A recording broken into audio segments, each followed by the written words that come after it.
Assalamualaikum class 9 P1 and N1 boys and girls. Hope you are fine and well. I'm your biology lecturer. Today is 7th July 2020. Our topic of discussion is bioenergetics. P1 boys and girls, बेटे आपने ये chapter जो है पहले पढ़ चुके हैं, तो ये चैप्टर जो है ये आपके रिवीजन के लिए है, ठीक है।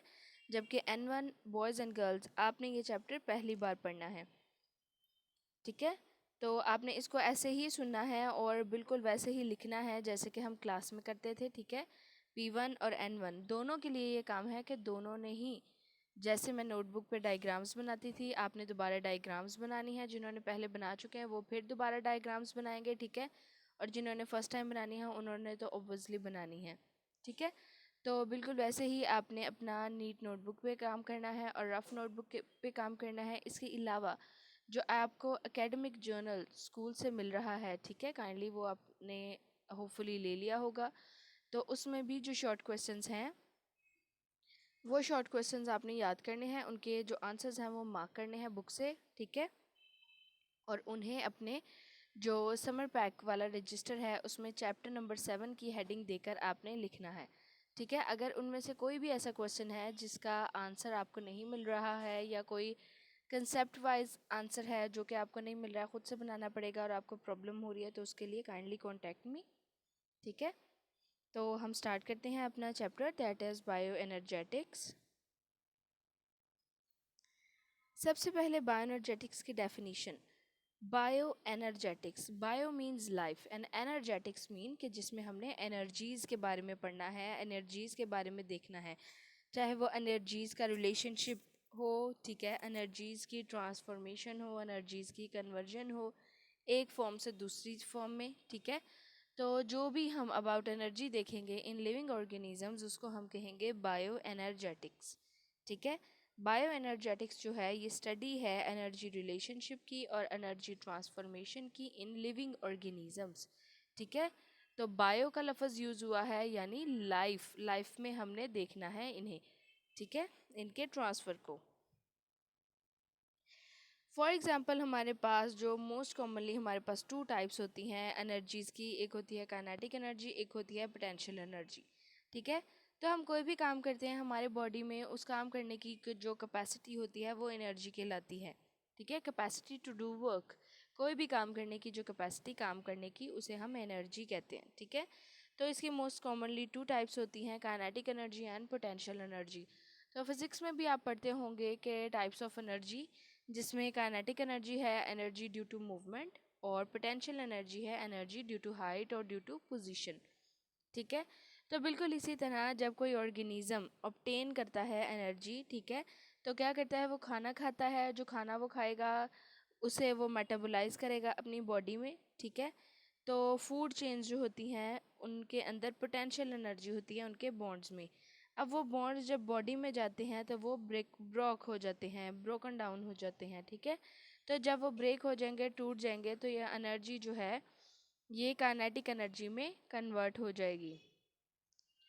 और यही काइनेटिक एनर्जी जो है जो कि कुछ एनर्जी रिलीज़ हो गई है, कुछ एनर्जी स्टोर्ड हो गई है in the form of potential energy, ठीक है, एटीपी के बॉन्ड्स में। तो क्या होगा कि जब हमने काम करना होगा तो यही पोटेंशियल एनर्जी जो कि स्टोर्ड हुई है बॉडी में ये कन्वर्ट हो जाएगी काइनेटिक एनर्जी में, ठीक है। और हम इससे अपनी जो लाइफ एक्टिविटीज़ हैं उनको कैरी आउट करेंगे, ठीक है। लाइफ एक्टिविटीज़ उस मतलब कि उसकी वजह से होंगी। Next is oxidation and reduction. Oxidation and reduction reaction, ये हमारी बॉडी में कुछ रिएक्शंस होते हैं, ठीक है, जिन्हें हम कहते हैं ऑक्सीडेशन एंड रिडक्शन रिएक्शन। तो ऑक्सीडेशन और रिडक्शन रिएक्शन क्या होते हैं, जैसे कि आप केमिस्ट्री में भी पढ़ते हैं कि लॉस ऑफ इलेक्ट्रॉन जो है उसको ऑक्सीडेशन कहते हैं, जबकि गेन ऑफ इलेक्ट्रॉन रिडक्शन है। बिल्कुल ऐसे ही loss of hydrogen ions oxidation कहलाता है और gain of hydrogen ion reduction कहलाता है। गेन ऑफ ऑक्सीजन ऑक्सीडेशन कहलाती है और लूज ऑफ ऑक्सीजन रिडक्शन कहलाती है, ठीक है। तो ये कुछ डेफिनेशंस हैं जो कि केमिस्ट्री में और बायो में सेम है, ठीक है, ऑक्सीडेशन रिडक्शन की। और एक ही टाइम पर अगर ये दोनों रिएक्शन हो रहे हैं, ठीक है, यानी बॉडी के अंदर ये दोनों रिएक्शन होते हैं लेकिन एक ही टाइम पर एक ही जगह पर जब ये दोनों रिएक्शन हो रहे होते हैं एक साथ, तो उसे कहते हैं रिडॉक्स रिएक्शन। ठीक है, यानी जिसमें ऑक्सीडेशन और रिडक्शन दोनों आ रहे हों। रिडक्शन से आर ई को कट कर लिया और ऑक्सीडेशन से डी ओ एक्स को। ठीक है, तो ये रिएक्शन जो है ये बन गया रिडॉक्स रिएक्शन।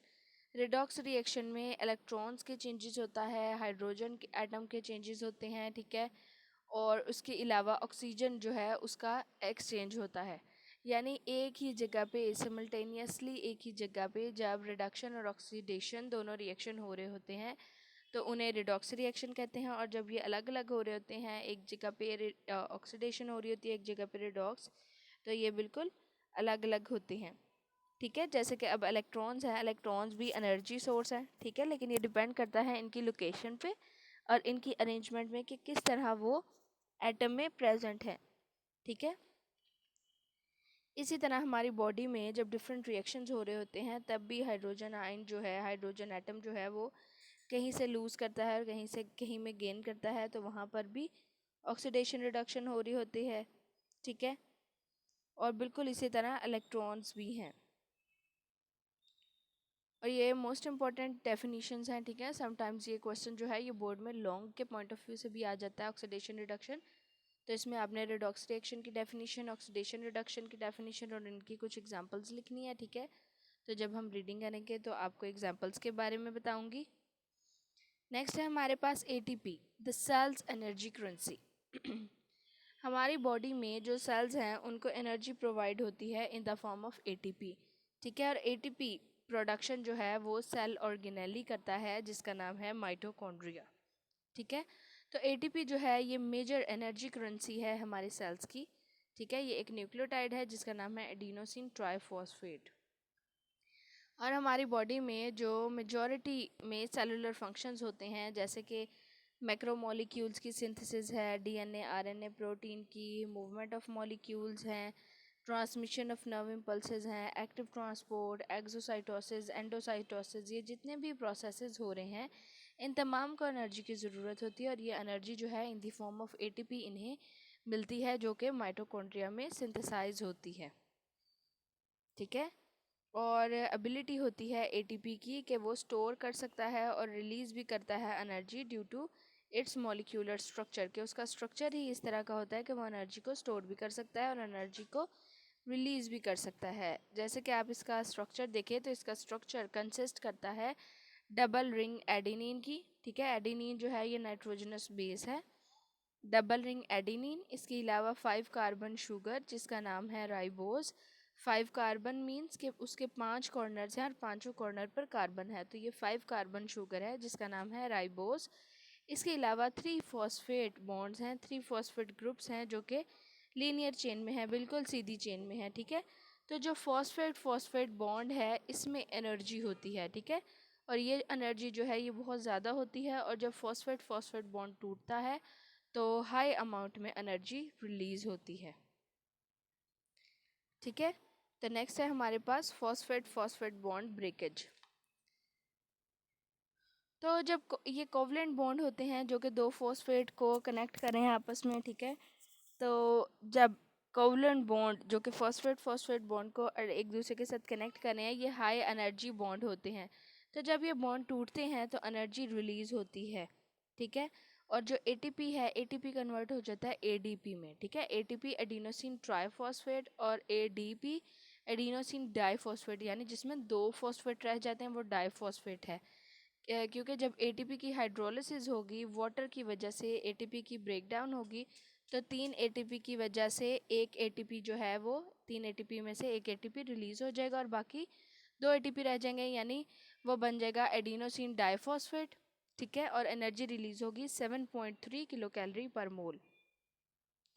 ओके, तो बिल्कुल इसी तरह जब एडीपी की हाइड्रोलिसिस होगी, ठीक है, एडीपी जो है उसकी हाइड्रोलिसिस होगी तो एक जो फॉस्फेट है वो और रिलीज होगा। ठीक है, और एएमपी बनेगा और 7.3 किलो कैलोरी पर मोल जो है एनर्जी वो रिलीज होगी।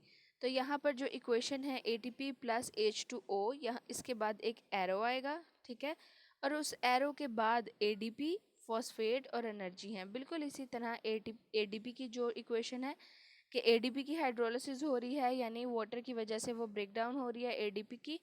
तो क्या होगा, जब उसकी ब्रेक डाउन हो जाएगी तो यहाँ पर आपने H2O के बाद एक एरो लगाना है, ठीक है, जैसे केमिस्ट्री में इक्वेशंस में होता है। तो बाकी बचता है AMP, ठीक है, एडिनोसिन मोनोफॉस्फेट, फॉस्फेट PI, और एनर्जी 7.3 किलो कैलोरी पर मोल, ठीक है।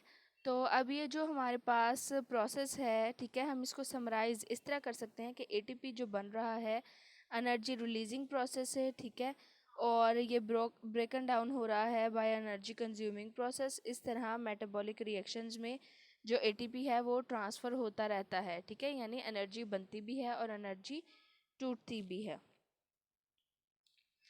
Okay class, now take out your page 117, page number 117 निकालें। सबसे पहले बायोएनर्जेटिक्स की definition. Bioenergetics is the study of energy relationships and energy transformation और conversion in living organisms.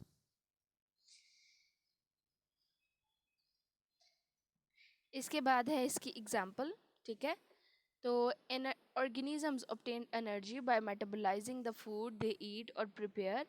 Food contain potential energy in its bonds. When these bonds are broken down, a large amount of kinetic energy is usually released. Some of this energy is stored in the form of potential energy in the bonds of ATP molecule, while the rest escape as heat. The potential energy stored in ATP is again transformed into kinetic energy to carry out the life activities. अब इससे जो next page है, page number 118, page number 118 पर इसी तरह energies का बताया गया है, ठीक है, कि some energy transformation in living organisms. और जब एनर्जी एक फॉर्म से दूसरी फॉर्म में कन्वर्ट होती है तो इसमें से कुछ एनर्जी जो है वो वेस्ट होती है in the form of heat. For example, सबसे पहले reduction of CO2 into CHO जो कि फूड स्टफ में मौजूद है, वो कन्वर्ट होते हैं oxidation of food stuff to release energy जो कि in the form of heat release होती है। और उसके अलावा जो एनर्जी होती है, storage of energy in the formation of ATP, ठीक है। उसके बाद जो एनर्जी है वो स्टोर होती है और वो ADP को में फॉस्फेट को ऐड करती है और ATP में कन्वर्ट हो जाती है। And after that transformation of energy stored in ATP to perform work. तो वो कौन कौन से प्रोसेसेस होते हैं जिसमें ATP काम करती है? Active transport, maintenance and chemical synthesis. इसके अलावा जो एनर्जी है वो इन the form of heat release होती है। Next is oxidation reduction reaction. Various life processes in organisms involve constant flow of energy. This energy flow comprises the acquisition, transformation, use of energy for the various life processes like growth, movement, and reproduction. For all processes, oxidation reduction reaction are the direct source of energy. Redox reaction involve the exchange of electron between atom. The loss of electron is called oxidation and the gain of electron is called reduction. अब इसके बाद इनकी examples हैं। Electrons can be energy source. It depends on upon their location and arrangement in atoms. For example, when they are present in oxygen, they make stable association with oxygen atom and are not good energy source. But if electrons are dragged away from oxygen and attached to some other atom, for example carbon and hydrogen, they make unstable association. They try to move back to oxygen when this happen and energy is released. ठीक है, यानी कुछ atoms जो हैं उनके साथ attach होकर जो एनर्जी है वो ज़्यादा रिलीज हो सकती है, कुछ के साथ नहीं होती, ठीक है।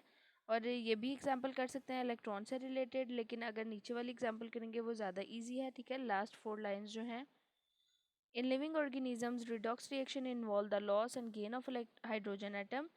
We know that hydrogen atom contain one proton and one electron. It means that when a molecule loses a hydrogen atom, it usually loses an electron.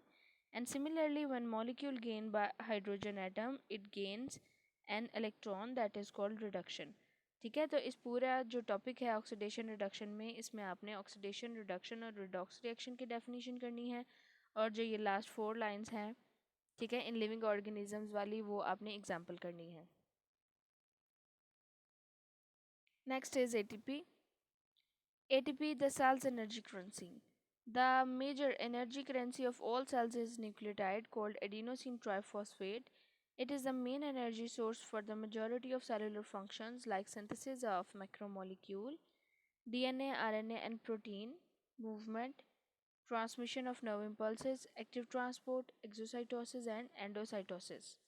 Next है इसका structure. The ability of ATP to store and release energy is due to its molecular structure. Each ATP molecule has three subunits, that is adenine, a double ring nitrogenous base, ribose, 5 carbon sugar, and 3 phosphate linear in linear chain. ठीक है, तो अब देखिए adenine जो है वो attach है ribose के साथ और उसके साथ है 3 फॉस्फेट. अगर 3 फॉस्फेट अटैच होंगे तो ये एटीपी कहलाएगा, एडिनोसिन ट्राइफॉस्फेट. अगर 2 फॉस्फेट अटैच होंगे तो ये कहलाएगा एडिनोसिन डाइफॉस्फेट. अगर एक फॉस्फेट अटैच होगा तो ये कहलाएगा adenosine monophosphate. Now take out your next page, page number 120. तो इस पे आप फॉस्फेट फॉस्फेट बॉन्ड ब्रेकेज की भी हेडिंग दे सकते हैं या क्वेश्चन भी लिख सकते हैं कि what happen when ATP transform into ADP या ATP broken down into ADP. ठीक है, तो बिल्कुल इसी तरह नीचे भी क्वेश्चन होगा कि what happen when ADP broken down into AMP. ठीक है, क्योंकि फॉस्फेट फॉस्फेट बॉन्ड जो है इन्हीं में एनर्जी होती है और जब ये बॉन्ड टूटते हैं तो एनर्जी रिलीज होती है. The covalent bond connecting two phosphate is indicated by tidal and it is a high energy bond. The energy is in this bond is released as it breaks an inorganic phosphate gets separated from ATP. The breaking of one phosphate bond release about 7.3 kilocalorie per mole of ATP as follows: ATP plus H2O, arrow, ADP plus phosphate plus energy. In common energy reaction, only the outermost of the two high energy bonds break. When this happens, ATP becomes ADP, adenosine diphosphate, and one phosphate is released. In some cases, ADP is further broken down to AMP, adenosine monophosphate, and phosphate as follows: ADP plus H2O, arrow, AMP plus phosphate plus energy. Cells constantly recycle ADP by recombining it with phosphate to form ATP. The synthesis of ATP from ADP and phosphate required the expenditure of 7.3 kilocalorie per mole. This energy is obtained from the oxidation of foodstuff. So we can summarize that ATP is generated by energy releasing process and is broken down by energy consuming process. In this way ATP transfer energy between metabolic reaction. ठीक है, कि जो ATP है, ATP का molecule वो बनता भी है और टूटता भी है और इस तरह मेटाबॉलिक रिएक्शन में जो एटीपी है वो अपना यूज़फुल रोल प्ले कर रही है. अब इसके साथ ये ब्लू बॉक्स है. When cells use energy to build ATP from ADP और ADP from AMP, they are really storing energy as we put money in bank. ठीक है, तो ये एमसीक्यू के लिए मोस्ट इम्पॉर्टेंट है और ये बोर्ड में भी आता है. ठीक है, इस लिहाज से भी इम्पॉर्टेंट है कि जब हम एटीपी बनाते हैं एडीपी से या एडीपी बनाते हैं एएमपी से, तो ये बिल्कुल ऐसे ही है जैसे हम बैंक में मनी स्टोर करते हैं. ठीक है, तो ये भी बिल्कुल ऐसे ही एनर्जी स्टोर हो रही है. तो अगर आप बैक आए एक पेज पे, पेज नंबर 119, तो उसमें एटीपी की डिस्कवरी के बारे में इंफॉर्मेशन है. ATP was discovered in 1929 by Carol Lohmann and was proposed to be the main energy transfer molecule in the cells by Nobel Prize winner Fritz Lipman in 1941. ठीक है, तो ये MCQs और शॉर्ट क्वेश्चन दोनों के लिए important है. और इसके अलावा नीचे एक और बॉक्स है, that is because ATP plays a central role in energy currency in all cells और in all organisms. It must have appeared in early life history. कि जैसे कि ATP की इतनी इंपॉर्टेंस है कि वो हमारी बॉडी में इतना इम्पोर्टेंट है, तो ये ज़रूर अर्ली लाइफ हिस्ट्री में भी अपीयर हुआ था. ठीक है, तो ये कंप्लीट वर्क है जो कि आपने करना है और इसमें ATP जो है वो लॉन्ग क्वेश्चन के लिए इम्पोर्टेंट है. इसके अलावा ऑक्सीडेशन रिडक्शन भी लॉन्ग क्वेश्चन के लिए इम्पोर्टेंट है. और बायोएनर्जेटिक्स की डेफिनेशन और उसकी एग्जांपल जो है वो शॉर्ट के लिए इंपॉर्टेंट है। Hope you understand class. If you have any question you can ask. Thank you, take care.